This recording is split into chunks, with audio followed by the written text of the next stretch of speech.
Cette émission vous est présentée en odorama. Rapprochez-vous pour mieux nous sentir.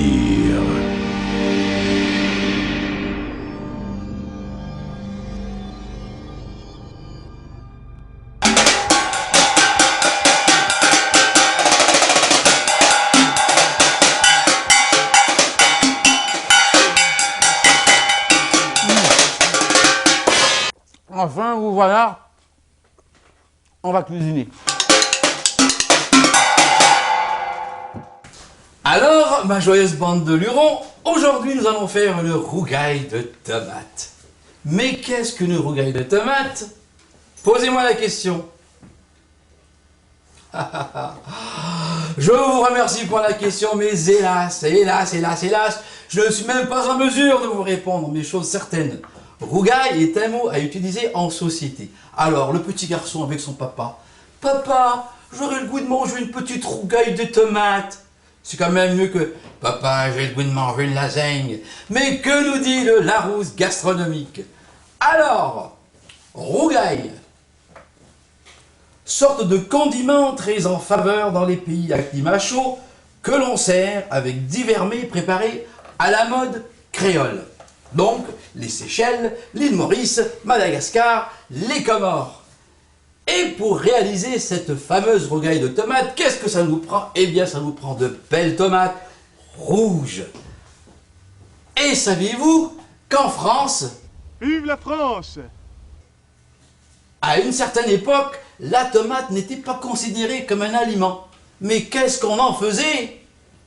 Aucune idée.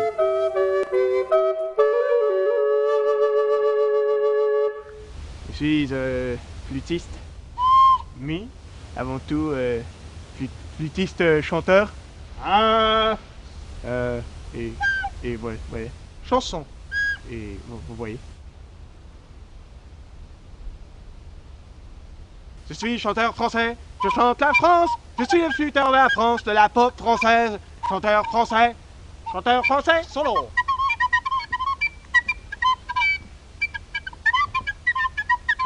Je suis chanteur français. Silence, badaud, cessez de chanter, vous êtes une insulte pour votre pays. Chanteur français.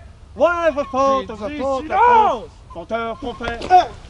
Mais il faut que ça cesse, ça fait 3 jours qu'il chante comme ça, j'en ai marre.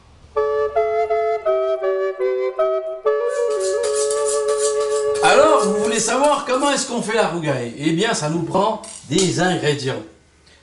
Donc, pour la rougaille de tomates, ça nous prend une belle tomate rouge. Si vous n'avez pas de tomate rouge, vous les faites teindre.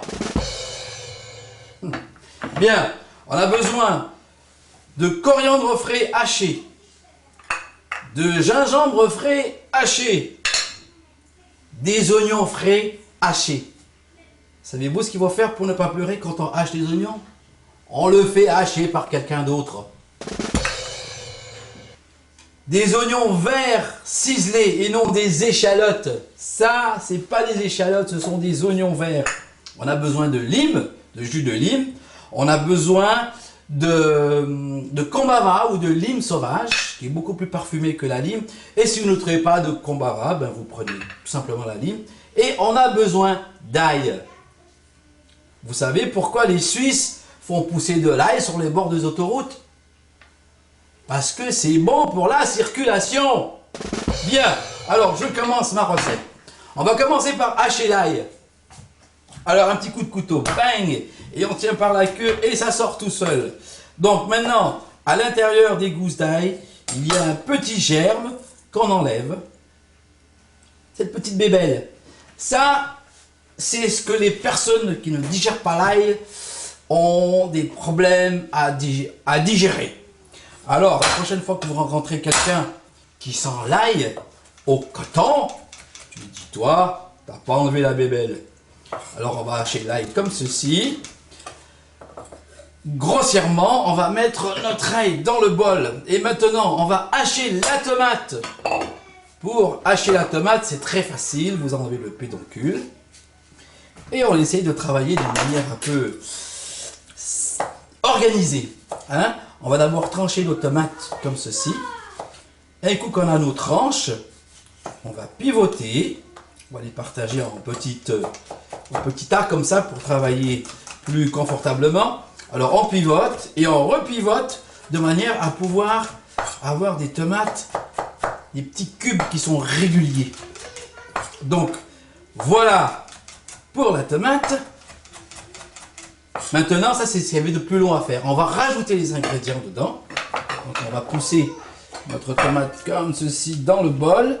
Et on rajoute tous nos ingrédients. Donc on avait dit oignon vert émincé, du gingembre frais haché, du coriandre frais haché. Je vous vois déjà saliver. Des oignons ciselés. On va mettre le jus de lime. Donc le jus de demi-lime, on a amplement assez. On va placer la fourchette au milieu pour retenir les pépins. Car les pépins, dans la vie, on en a assez.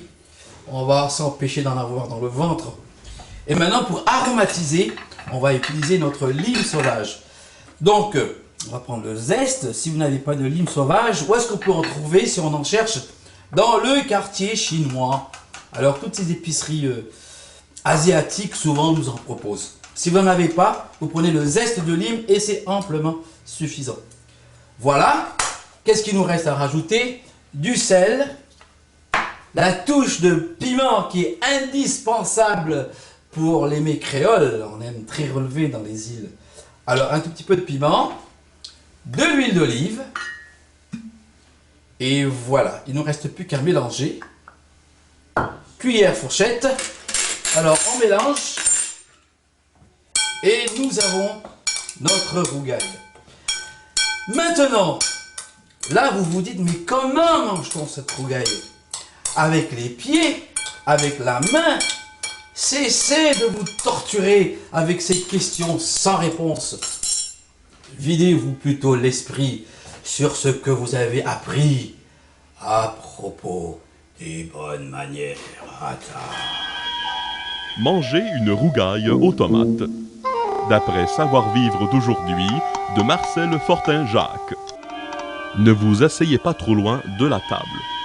Cela n'est pas d'usage et donne un air embarrassé. La cuillère se prend toujours par la main droite.